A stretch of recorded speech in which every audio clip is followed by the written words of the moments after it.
सबसे पहले मुझे भारत और जापान 2+2 डायलॉग्स के तीसरे एडिशन को भारत में को-होस्ट करते हुए खुशी हुई है। मैं हमारे स्पेशल स्ट्रेटेजिक और ग्लोबल पार्टनरशिप को और आगे बढ़ाने वाली शानदार इंटरेक्शन के लिए सभी मिनिस्टर, उनके डेलीगेशन और स्टाफ की सराहना करता हूं। हमारे बायलैटरल रिलेशंस के प्रति उनके कमिटमेंट की मैं दिल से सराहना करता हूं। यह वर्ष भारत और जापान दोनों के लिए महत्वपूर्ण है, क्योंकि हम अपनी स्पेशल ग्लोबल स्ट्रेटेजिक पार्टनरशिप की स्थापना के 10 वर्ष पूरे होने का जश्न मना रहे हैं। मैं पिछले दशक में डिफेंस कोऑपरेशन के संबंध में हमारे दोनों देशों द्वारा की गई प्रोग्रेस को देखकर बेहद खुश हूं। मुझे प्रेस के सदस्यों को यह बताते हुए खुशी हो रही है कि हमने सितंबर 2022 में टोक्यो में अपनी पिछली बैठक से लेकर अब तक सब्सटेंशियल प्रोग्रेस हासिल की है। कई मामलों में परिणाम अपेक्षाओं से भी अधिक रहे हैं। यह हमारे दोनों देशों के रक्षा मंत्रालयों के बीच बेहतरीन तालमेल के कारण ही ये संभव हो पाया है। आज हमारी डिस्कशन के दौरान हमने म्यूचुअल इंटरेस्ट के बाइलेटरल और रीजनल इश्यूज के बारे में चर्चा की है। रीजन में दो महत्वपूर्ण स्टेक होल्डर्स होने के नाते इंडिया और जापान कई मायनों में इस क्षेत्र के महत्वपूर्ण प्रहरी हैं। इसलिए यह पार्टनरशिप इंडो पैसिफिक रीजन में पीस और स्टेबिलिटी के लिए बेहद महत्वपूर्ण है। वर्ष 2023 हमारे डिफेंस एंगेजमेंट में एक माइलस्टोन ईयर के रूप में साबित हुआ है। ज्वाइंट सर्विसेज स्टॉप टॉक्स की स्थापना और हमारी एयर फोर्सेज के बीच पहला फाइटर एक्सरसाइज वीर गार्जियन हमारे डिफेंस फोर्सेज के बीच बढ़ते इसी सहयोग का प्रतीक है। पहली बार तीनों ही सर्विसेज ने एक ही कैलेंडर ईयर में ज्वाइंट एक्सरसाइजेज की हैं। हमने फोर्सेज में ज्वाइंटनेस के संबंध में बेस्ट प्रैक्टिसेस के लिए अपनी पहली ज्वाइंट स्टॉप टॉक्स भी आयोजित की हैं। हमारे डिफेंस सेक्रेटरी और जापान के वाइस मिनिस्टर ऑफ डिफेंस के बीच डिफेंस पॉलिसी डायलॉग भी अप्रैल 2023 में आयोजित की गई थी। हमारे डिफेंस इक्विपमेंट और टेक्नोलॉजिकल कोऑपरेशन के क्षेत्र में भी उल्लेखनीय प्रोग्रेस हुई है। 2047 में जब हम स्वतंत्रता के 100 वर्ष पूरे कर रहे होंगे, उसके लिए हमने विकसित भारत का एक विजन रखा है। आत्मनिर्भर भारत को प्राप्त करने के लिए डोमेस्टिक डिफेंस कैपेबिलिटीज का निर्माण इस विजन का एक अभिन्न अंग है। डिफेंस टेक्नोलॉजी और इंडस्ट्री में जापान के साथ साझेदारी भारत को ग्लोबल मैन्युफैक्चरिंग हब बनाने के हमारे लक्ष्य को प्राप्त करने में सहायक होगी, ऐसा मेरा विश्वास है। भारत और जापान का इंडो पैसिफिक पर एक शेयर्ड विजन है। इंडो पैसिफिक रीजन में पीस, सिक्योरिटी और स्टेबिलिटी के मुद्दों पर कन्वर्जेंस और कॉमन आउटलुक बढ़ रहा है। भारत, आसियान और जापान सहित प्लस देशों के बीच कोऑपरेशन को आगे बढ़ाने के लिए ADMM+ का एक सक्रिय सदस्य है। आज की मीटिंग में हमने इस क्षेत्र में स्टेबिलिटी और सिक्योरिटी को बढ़ावा देने तथा मीनिंगफुल आउटकम्स पर पहुंचने के लिए एक दूसरे के एंडेवर्स का समर्थन करने की अपने कमिटमेंट को एक्सप्रेस किया है। मैं एक बार फिर Shri Kihara Minoru, minister of defence, और Sushri Yoko Kamikawa, minister of foreign affairs, को आज की अत्यंत प्रोडक्टिव डिस्कशन के लिए और India Japan special strategic and global partnership को आगे बढ़ाने के प्रति अपना कमिटमेंट व्यक्त करने के लिए विशेष धन्यवाद देता हूं। Thank you very much. Defense Minister, Excellency Kihara Minoru, our senior cabinet colleague, Raksha Mantri Rajnath Singh ji, members of the media. Let me add my words of welcome to Foreign Minister Kamikawa and Defense Minister Kihara, who are here for the third round of the India-Japan 2+2 Foreign and Defense Ministerial meeting. We have just concluded extensive and productive exchange of views on cross-cutting issues pertaining to defense and security. Prior to that, I also met Foreign Minister Kamikawa separately to discuss bilateral, regional and international issues.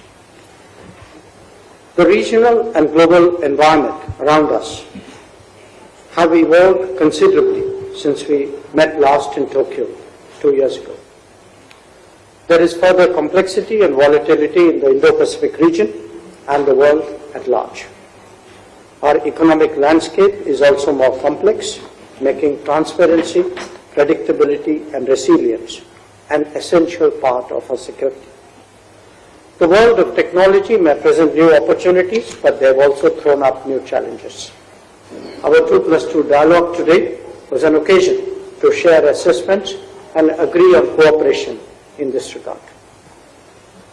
A free, open and rules-based Indo-Pacific is the top priority for both our countries. We explored the possibility of coordinating our respective security and development assistance where our interests converge. We discussed the unfolding new avenues for technology, research and industrial cooperation between us as well. The growth of technology also necessitates human resource cooperation, semiconductors being a very good example.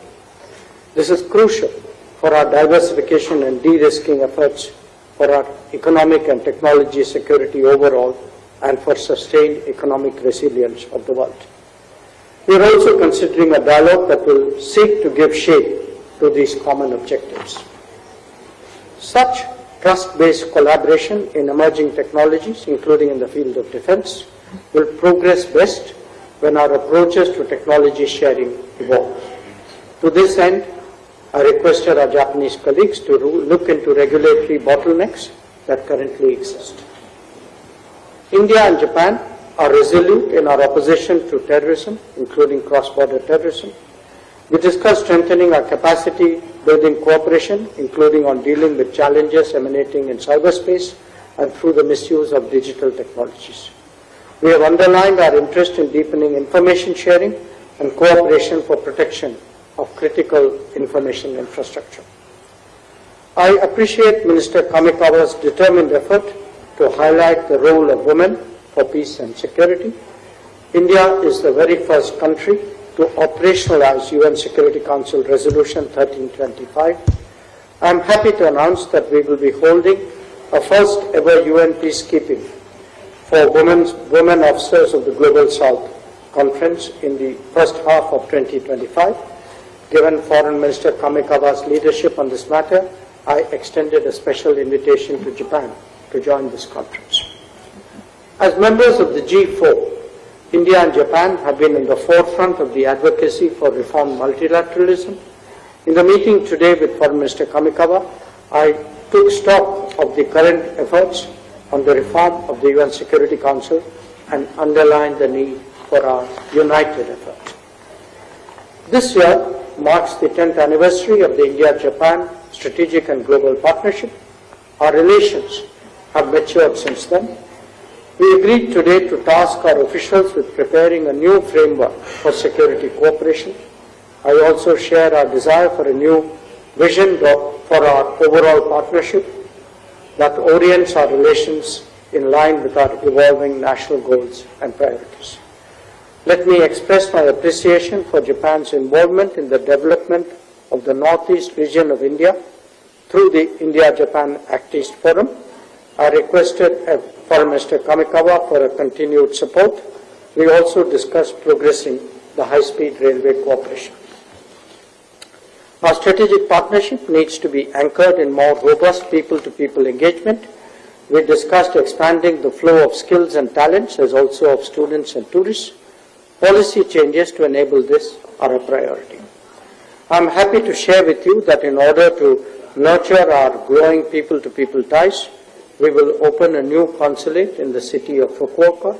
I requested Foreign Minister Kamikawa for her support to make this consulate operational at an early date. Our meetings today were truly productive and forward-looking.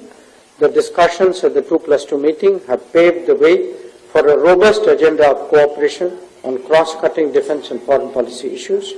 I thank our two Japanese colleagues and their teams for the positive spirit in which they have approached today's talks.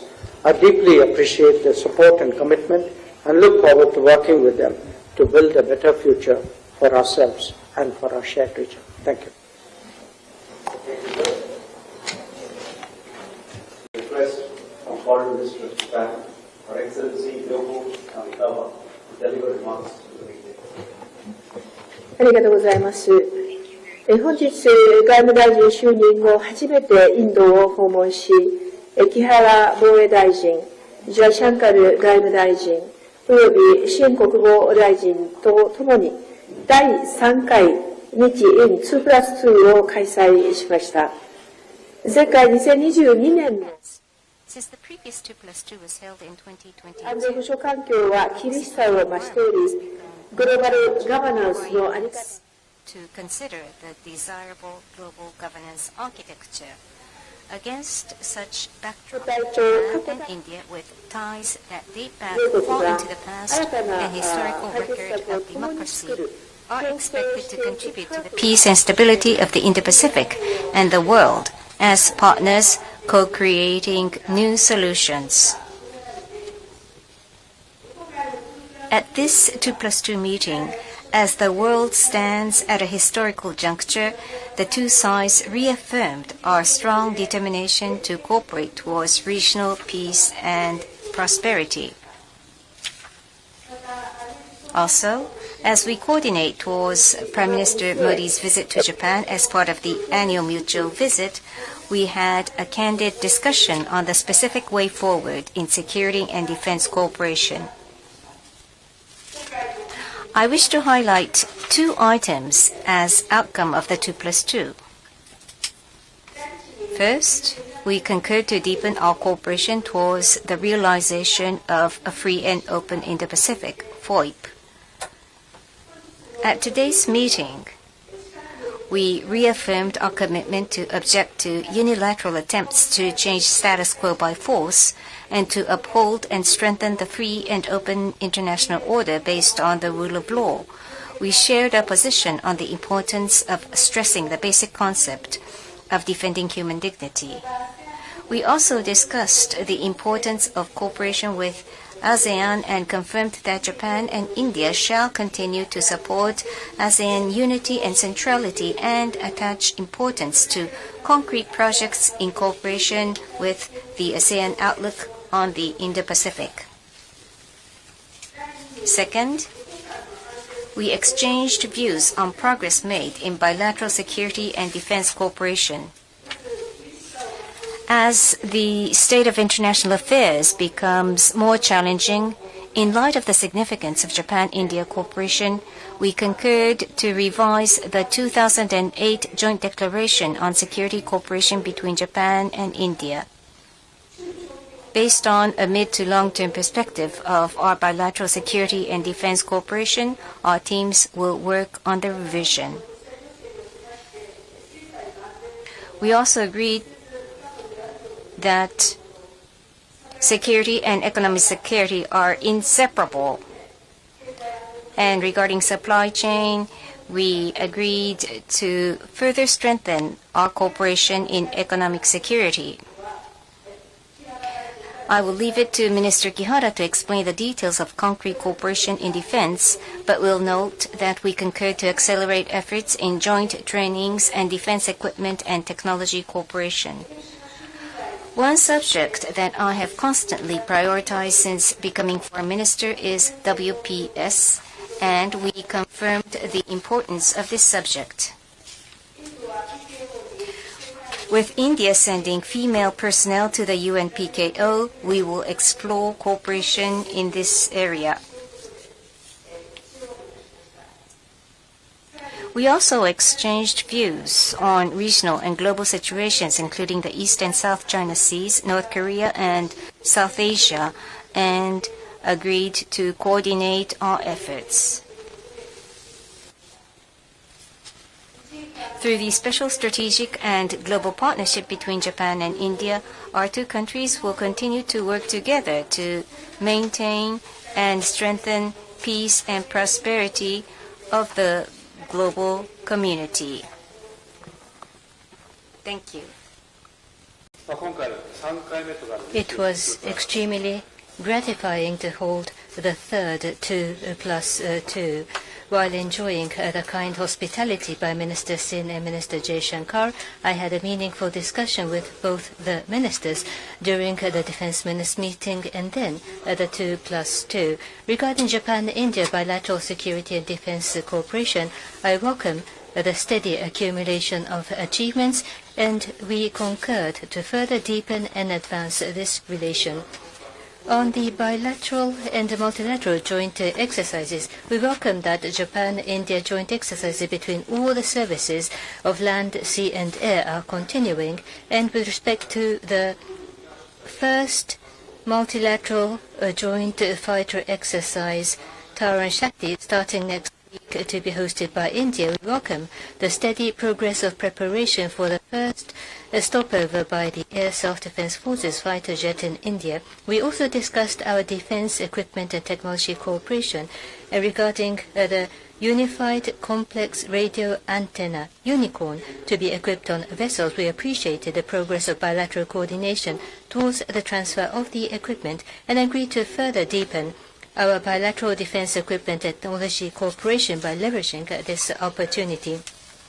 As for other areas of bilateral cooperation, on the cooperation of the maintenance of vessels in India, as it will contribute to the enhancement of interoperability between the Maritime Self-Defense Forces and the Indian Navy, and could also raise the flexibility of the operations of the Maritime Self-Defense Force ships in the Indian Ocean region, we welcomed the advancing coordination between the Maritime Self-Defense Forces and the Indian Navy.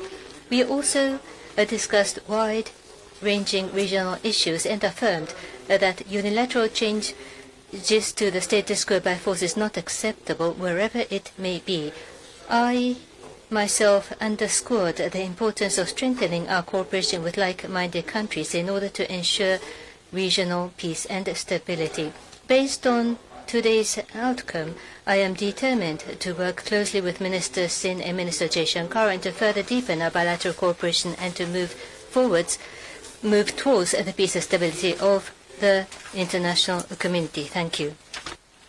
Thank you, sir.